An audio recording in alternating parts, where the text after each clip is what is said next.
Good evening बच्चों। देखो बच्चों, अपने इतिहास में 14वां चैप्टर पढ़ रहे थे और इस चैप्टर की अपने 3 क्लास हो चुकी है। आज इस चैप्टर के अपने अंतिम क्लास है। आज ये चैप्टर आपका कंप्लीट हो जाएगा। इसके बाद में अपने इतिहास में 15वां एक चैप्टर शेष रहेगा, जिसको भी आगामी 5 से 7 दिन में अपने कंप्लीट कर देंगे। ओके, तो अब स्टार्ट करते हैं अपने आज की क्लास। और इसमें अपने 3-4 छोटे छोटे टॉपिक है जिनमें आपको मुख्य रूप से छोटे क्वेश्चन पूछे जाते हैं, तो थोड़ा सा अपने यहाँ पर इसको समझने का प्रयास करना। देखो, अपना अगला टॉपिक आ रहा है महात्मा गांधी एक अकेली फौज। महात्मा गांधी भैया, थोड़ा सा इनके बारे में आपको इंट्रोडक्शन दे देता हूं, थोड़ा सा बेसिक, हालांकि अपनी बुक में नहीं है। 2 अक्टूबर 1869 को इनका जन्म हुआ था अपने गुजरात के पोरबंदर नामक स्थान पर। आपको सबको पता है। इनके पिता जो थे वो वहाँ के राजकोट के दीवान थे, करमचंद गांधी। इनकी माता थी अपने पुतलीबाई और इनके खुद के बचपन का नाम था मोहन दास, इसीलिए इनको मोहनदास करमचंद गांधी के नाम से जाना जाता है। कस्तूरबा देवी के साथ में इनका लगभग 13 वर्ष की उम्र में विवाह हो गया था। विवाह के बाद में ये वकालत करने के लिए इंग्लैंड चले गए थे। फिर वहाँ से एक कंपनी के सिलसिले में ये दक्षिण अफ्रीका गए थे और फिर 1915 के आसपास ही अपने कहाँ आ गए थे, वापस भारत आ गए थे। और भारत आने के बाद में इन्होंने अंग्रेजों के साथ में एक प्रकार से भारत को आज़ाद कराने के लिए जो आंदोलन किए थे वो इनके प्रारंभ हो गए थे। अब देखो, यहाँ पर अपने भारत के विभाजन की बात चल रही है कि जब भारत का विभाजन हुआ था तो एक अकेला बंदा जो है वो डटकर मुकाबला कर रहा था। एक अकेला बंदा जो है वो ये चाह रहा था कि किसका विभाजन ना हो, भारत का विभाजन ना हो। समझ रहे हो, भारत विभाजन हो गया। विभाजन होने के बाद में जो दंगे हुए हिंदू मुस्लिमों के बीच में, सिखों के बीच में, उनको रोकने के लिए भी एक अकेली फौज के रूप में अगर कोई खड़ा था तो वह कौन था? अपने महात्मा गांधी। तो यहां पर इनकी अपने थोड़ी चर्चा करते हैं। देखो, 77 साल के गांधी जी ने विभाजन के दौरान, 77 साल मतलब विभाजन कब हुआ था? 1947 में हुआ था और इनका जन्म हुआ था 1869 में। ठीक है, तो 31 साल तो वो हो गए और 47 साल ये हो गए, लगभग 77-78 साल मान लो इनकी। तो इस समय ये कितने साल के थे? 77 साल के थे। इन्होंने विभाजन के दौरान किसका पालन किया? अहिंसा का पालन किया। महात्मा गांधी अहिंसा के सबसे बड़े पुजारी थे। उनके 2 हथियार थे, अहिंसा और सत्याग्रह। उन्होंने विभाजन के बाद में जो लोग आपस में संघर्ष कर रहे थे, आपस में लड़ रहे थे, झगड़ रहे थे, इन्होंने उनको भी यह कहा कि आप किसका पालन करो? अहिंसा का पालन करो, हिंसा का पालन मत करो। हिंदू मुस्लिम सब आपस में भाई भाई है, सब मिलजुल कर रहो। अपने पूर्वी बंगाल है, कलकत्ता है, दिल्ली है, बिहार है, इन स्थानों की इन्होंने क्या की थी? यात्राएं भी की थी। क्यों? क्योंकि विभाजन के दौरान जो है वो सबसे भयंकर दंगे जो हुए थे वो इन्हीं स्थानों पर हुए थे। दिल्ली की बात करें तो भैया, दिल्ली में अपने एक व्यक्ति था, इसका नाम था शाहिद अहमद देहलवी। ठीक है, लाल किले के अंदर इनको बंदी बना लिया गया था। या एक प्रकार से कहे कि लाल किले के अंदर इन्होंने अपनी जान बचाई थी। इन्होंने 9 सितंबर 1947 को, डेट ध्यान रखना, एक पंक्ति कही थी कि बड़ी लंबी गर्मी के बाद बरसात की फुहार के आने जैसा बताया। मतलब गांधी जी कहाँ गए थे? दिल्ली गए थे। जब गांधी जी दंगों के दौरान दिल्ली गए थे तो एक व्यक्ति था, इसका नाम था शाहिद अहमद देहलवी। इन्होंने 9 सितंबर 1947 को जब गांधी जी दिल्ली गए तो इनके बारे में कहा कि एक बड़ी गर्मी के बाद में, गर्मी का मतलब एक बड़े दंगे के बाद में, एक बड़े हिंसा के बाद में, एक बड़ी गर्मी के बाद बरसात की फुहार के आने जैसा बताया। मतलब भयंकर गर्मी होती है और उसके बाद में बरसात की कुछ छांटे अपने बूंदे पड़ती है, उसके समान तुलना की किसकी? महात्मा गांधी की। कब? जब वो दिल्ली गए थे। और ये पंक्ति किसने कही थी? शाहिद अहमद देहलवी ने। कई बार आपको ये पंक्ति दे देंगे, बड़ी लंबी गर्मी के बाद बरसात की फुहार के जैसा गांधी जी को किसने कहा? तो किसने कहा था? शाहिद अहमद देहलवी ने। ओके, गांधी जी के आगमन पर लोगों ने कहा कि अब दिल्ली क्या हो जाएगी? बच जाएगी। ये पंक्ति किसने कही थी? जो दिल्ली के आम लोग थे, जब वहां पे दंगे हो रहे थे, जब वहां पे हिंसा हो रही थी, तो गांधी जी जब दिल्ली चले गए तो वहां के आम लोगों ने कहा कि अब गांधी दिल्ली आ गया है, अब दिल्ली बच जाएगी, अब दिल्ली में खून खराबा नहीं होगा, दंगे नहीं होंगे, मारपीट नहीं होगी।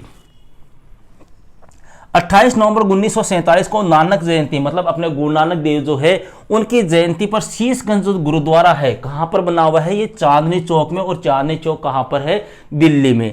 यहां पर एक सभा को गांधी जी क्या कर रहे थे? संबोधित कर रहे थे। कब की बात है? अपने 28 नवंबर 1947 को कौन सी जयंती थी? गुरु नानक जयंती। गुरुद्वारा कौन सा था? शीशगंज गुरुद्वारा, जो अपने चांदनी चौक दिल्ली में है।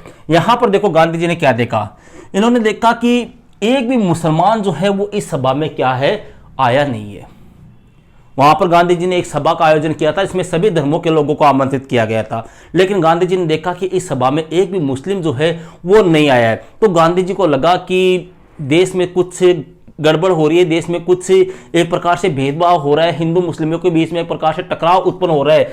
तो तब गांधी जी ने वहां पर क्या स्टार्ट कर दिया? अनशन स्टार्ट कर दिया, उपवास स्टार्ट कर दिया। देखो भारत का जो विभाजन हो गया था, विभाजन के बाद में भैया गांधी जी जहां जहां दंगे हुए वहां वहां गांधी जी गए थे, और उन दंगों को रोकने के लिए गांधी जी ने उपवास स्टार्ट किया था, अनशन स्टार्ट किया था। ये ध्यान रखना, ये कहां पर किया है? दिल्ली में किया है, और ये गांधी जी के द्वारा किया गया अंतिम उपवास था। कहां पर? दिल्ली में। क्यों अंतिम इसलिए था? क्योंकि यहीं पर दिल्ली में फिर 30 जनवरी 1948 को नाथूराम गोडसे जो थे, उन्होंने लगभग शाम के 7:15 बजे बिरला मंदिर के सामने गांधी जी को क्या मार दी थी? गोली मार दी थी। तो ये गांधी जी के द्वारा किया गया अंतिम अनशन था। क्वेश्चन पूछ सकते हैं, गांधी जी के द्वारा अंतिम अनशन या उपवास कहां किया गया? दिल्ली में। ओके। मौलाना आजाद जो थे, उन्होंने इस अनशन के बारे में कहा था कि आसमान की बिजली जैसा है ये। मतलब महात्मा गांधी जी ने दिल्ली में अनशन किया था, तो मौलाना अबुल कलाम आजाद में गांधी जी का जो अनशन था उसको किसके समान बताया? आसमान की बिजली के समान। कि आसमान में जो बिजली चमकती है, कड़कती है, वो कैसी होती है, उसकी तुलना किसके साथ में की? गांधी जी के अनशन के साथ में। अब यहां पे भी आपको ऐसा क्वेश्चन पूछ सकते हैं कि गांधी जी के दिल्ली में किए गए अनशन को आसमान की बिजली के समान किसने बताया था? मौलाना आजाद ने। ठीक है। और कब कहा था ये सॉरी बिजली के जैसा कहा, और 30 जनवरी 1948 को इसी दिल्ली में भैया महात्मा गांधी की क्या कर दी गई थी? हत्या कर दी गई थी नाथूराम गोडसे ने। बिरला मंदिर है अपने दिल्ली में, वहां पर गांधी जी शाम की आरती के लिए जा रहे थे, लगभग 7:15 बजे नाथूराम गोडसे ने गांधी जी को क्या मार दी थी? गोली मार दी। तब मुसलमान जो थे भैया, गांधी जी की हत्या हो गई, तब मुसलमानों ने कहा कि दुनिया सच्चाई की राह पर क्या हो गई है? आ गई है। ये था भैया आपके कौन? महात्मा गांधी। यहां पर आपके 3-4 कथन है, ये तीनों चारों कथन जो है वो परीक्षा की दृष्टि से मेन है। पहला तो ये बड़ी लंबी गर्मी के बाद, दूसरा ये, तीसरा आपके ये। ठीक है, ये तीनों कथन आपके कई बार एग्जाम में पूछे जा चुके हैं। अब बात करते हैं भैया, जो बंटवारा हुआ था, उस बंटवारे के समय औरतों की जो कंडीशन थी वो कैसी थी? देखो बंटवारे के समय अगर सबसे ज्यादा किसी को नुकसान हुआ, सबसे ज्यादा अगर किसी के साथ में गलत हुआ, तो वो था महिलाओं के साथ में। आपने अपने सनी देओल की एक मूवी है गदर सेकंड तो अभी आई नहीं है, गदर फर्स्ट की बात कर रहा हूं। गदर फर्स्ट आपने देखी हो, उसमें लगभग शुरू के आधे घंटे का 40 से 45 मिनट का जो दिखाते हैं अपने मूवी के अंदर, वो सीन आपने देखा होगा। उसमें लगभग वो अपने भारत विभाजन पे ही आधारित मूवी है, वो आप देखना। इसी प्रकार का लगभग एक प्रकार से उस समय कहां हुआ था? अपने भारत में हुआ था। यहां पर आपको क्वेश्चन पूछ सकते हैं कि भारत विभाजन के समय महिलाओं पर कौन कौन से अत्याचार हुए, या भारत विभाजन के समय महिलाओं की स्थिति कैसी थी? तो देखो सबसे ज्यादा भैया नुकसान जो हुआ था, सबसे ज्यादा जो एक प्रकार से गलत किसी के साथ हुआ था, तो वो किसके साथ में हुआ था? महिलाओं के साथ में हुआ था। क्यों? क्योंकि विभाजन के दौरान भैया महिलाओं के साथ में क्या किए गए? बलात्कार की घटनाएं हुई, उनके साथ में रेप जैसी घटनाएं हुई, उनका अपहरण किया गया, उनको जबरदस्ती क्या कर लिया गया? अगवा कर लिया गया। जो महिलाएं पाकिस्तान से भारत में आना चाहती थी, उनको वहां पर बंदी बना लिया। जो यहां से उधर जाना चाहती थी, उनको यहां पर बंदी बना लिया गया। उनको खरीदा और बेचा गया। किनको? महिलाओं को बंदी बना लिया, उनको फिर क्या कर दिया गया? बेच दिया जाता था, महिलाओं को खरीदा जाता था। तथा 30,000 औरतों को इस दौरान क्या किया गया था? बरामद किया गया था। कौन सी 30,000 औरतें? जिनको खरीदा और बेचा गया था। महिलाएं जो है भैया, उन महिलाओं ने अपनी जान बचाने के लिए, या एक प्रकार से कहे कि महिलाओं के साथ में, जैसे कोई हिंदू महिला है उसके साथ में मुस्लिम ने, या मुस्लिम है उसके साथ में हिंदू ने, एक प्रकार से किस प्रकार की शादियां की? जबरदस्ती शादियां की, जबरन शादी भी की। धर्म परिवर्तन उनके साथ में करवाया गया, हिंदू को मुसलमान, मुसलमान को हिंदू, इस प्रकार से। तथा कई महिलाएं जो है उन्होंने अपनी इज्जत को बचाने के लिए, अपने मान सम्मान को बचाने के लिए क्या कर ली? आत्महत्या कर ली। और आत्महत्या किस प्रकार से की? कुएं में कूदकर। तथा परिवार के लोग जो थे, परिवार के लोग मतलब बड़े भाई, अपने पिता, दादा, दादा जो भी है, उन परिवार के लोगों ने बहन बेटियों की इज्जत को बचाने के लिए खुद ने ही अपनी बहन बेटियों को क्या दे दिया, जहर दे दिया, ताकि एक दुश्मन के हाथ में, एक प्रकार से दंगाइयों के हाथ में ना आए। तो कहने का मतलब है कि जो सबसे गलत अगर किसी के साथ में हुआ विभाजन के दौरान, तो वो किसके साथ में हुआ था? महिलाओं के साथ में। ओके, यहां पे आपके क्वेश्चन ये पूछ सकते हैं कि भारत विभाजन के दौरान महिलाओं के साथ साथ में कौन कौन सी अमानवीय घटनाएं हुई, या भारत विभाजन के दौरान महिलाओं की स्थिति कैसी थी, या महिलाओं के साथ में किस प्रकार से दुर्व्यवहार हुआ। नेक्स्ट पॉइंट की बात करते हैं, यह क्षेत्रीय विविधताएं, मदद, मानवता और सद्भावना। ठीक है, देखो सबसे ज्यादा जो विभाजन के समय खूनी संघर्ष हुआ था वो हुआ था अपने उत्तरी भारत में, अर्थात पंजाब, हिमाचल, हरियाणा और उत्तर पश्चिम का जो एरिया है। ये दिशा कौन सी हो गई? उत्तर, ये दिशा दक्षिण, ये दिशा पूर्व और ये दिशा पश्चिम। तो मतलब ये जो एरिया है भैया, यहाँ पर सबसे ज्यादा एक प्रकार से क्या हुआ था? खूनी संघर्ष हुआ था, लोगों में झगड़े हुए थे, हिंदू, मुस्लिम, सिख, ईसाई, ये हिंदू, मुस्लिम, सिख, इनके मध्य एक प्रकार से क्या हुआ था? खूनी संघर्ष हुआ था। अपने अलग बात करें तो यूपी है, एमपी है, बिहार है, हैदराबाद है, यहाँ पर भी भैया 1950 से 60 का जो दशक है उसमें पाकिस्तान के बसने हेतु लोग क्या कर रहे थे? जा रहे थे। मतलब 1950-60 के दशक तक भी यहाँ से लोग कहाँ जा रहे थे बसने के लिए? पाकिस्तान जा रहे थे। ठीक है, और इनमें से जो मतलब ये जो लोग जा रहे थे ना, इनमें से जो लोग कौन सी भाषा बोलना जानते थे? उर्दू भाषा बोलना चाहते थे। जिनको उर्दू भाषा आती थी उन लोगों को वहां पे क्या कहा गया? मुहाजिर कहा गया, अप्रवासी कहा गया।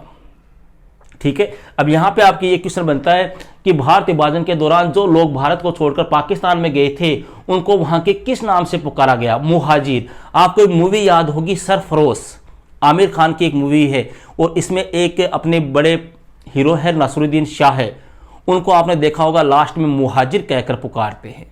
क्यों? क्योंकि वो थे कहां से? भारत से थे, यहां के वो रहने वाले थे, और यहां से वो कहां जाकर बस गए थे? पाकिस्तान जाकर बस गए थे।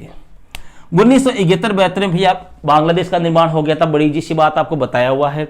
इसी विभाजन के दौरान भैया बंटवारे के दौरान कुछ आम लोग ऐसे भी थे जिन्होंने एक दूसरे की क्या की थी? मदद की थी, एक दूसरे की सहायता की थी, विपत्ति के समय साथ दिया था। जैसे एक व्यक्ति का नाम आता है डॉक्टर खुशदेव सिंह, ये एक डॉक्टर थे भैया, और इनकी पोस्टिंग कहां पर थी? धर्मपुर में थी।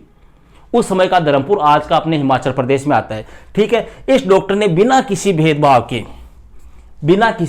भेदभाव के सभी व्यक्तियों का इलाज किया, चाहे वो हिंदू हो, चाहे मुस्लिम हो, चाहे सिख हो, चाहे और कोई कास्ट का हो। उन्होंने ये नहीं देखा कि ये अपना दुश्मन है, ये अपना मित्र है, नहीं। जो भी इनके पास में इलाज के लिए आया उनका इन्होंने क्या किया था? इलाज किया था। इन्होंने अपना एक संस्करण लिखा था, एक रचना लिखी थी, इसका नाम था love is stronger than hate, a remembership of. ध्यान रखना, पुस्तक का नाम love is stronger than hate, a remembership of, अर्थात मोहब्बत नफरत से ज्यादा क्या होती है? ताकतवर होती है। किसने लिखी थी? डॉक्टर खुशदेव सिंह ने। इन्होंने कहा था कि जो काम हम मोहब्बत के साथ में कर सकते हैं वो अपने कभी भी नफरत के साथ में नहीं कर सकते, ताकत के साथ में नहीं कर सकते। बड़ी अच्छी रचना है, कई बार आपके एग्जाम में पूछी जा चुकी है। मौखिक गवाही और इतिहास। अब मतलब ये जो विभाजन हुआ था इसके बारे में अपने को जानकारी कहां से प्राप्त होती है? इतिहास की कौन सी घटनाओं से आपको जानकारी प्राप्त होती है? तो अपने ये जो विभाजन हुआ था इसके बारे में मौखिक वर्तान, मतलब जो पुराने लोग थे, जो उस समय के लोग थे, उनके द्वारा हमने सुना है। इसके अलावा कोई संस्मरण है, जैसे ये संस्मरण है, इससे हमें जानकारी मिलती है। कई लोगों ने डायरियां जो लिखते थे उनके द्वारा जानकारी प्राप्त होती है। पारिवारिक इतिहास से लोगों की मुसीबतों के बारे में और घटनाओं के बारे में क्या होती है? जानकारी प्राप्त होती है। क्लियर है? इसके अलावा यह जो व्यक्तिगत स्मृतियां, मतलब कुछ लोगों ने उस समय क्या हुआ था, जैसे अपने प्राचीन समय अपने दादा परदादा वगैरह है, उन्होंने वो घटनाएं देखी है, तो उनसे अपने को सुनने के बारे में सुनकर जानकारी इन चीज़ों से प्राप्त होती है। ठीक है, हालांकि इसके अलावा अपने सरकारी इतिहास भी, हालांकि सरकारी इतिहास में संपूर्ण डिटेल अपने को प्राप्त नहीं होती। तो ये था भैया अपने 14वां चैप्टर कंप्लीट हो चुका है। एक चैप्टर अपने बाकी रहा है जिसकी चर्चा अपने नेक्स्ट क्लास में करेंगे। Okay, that's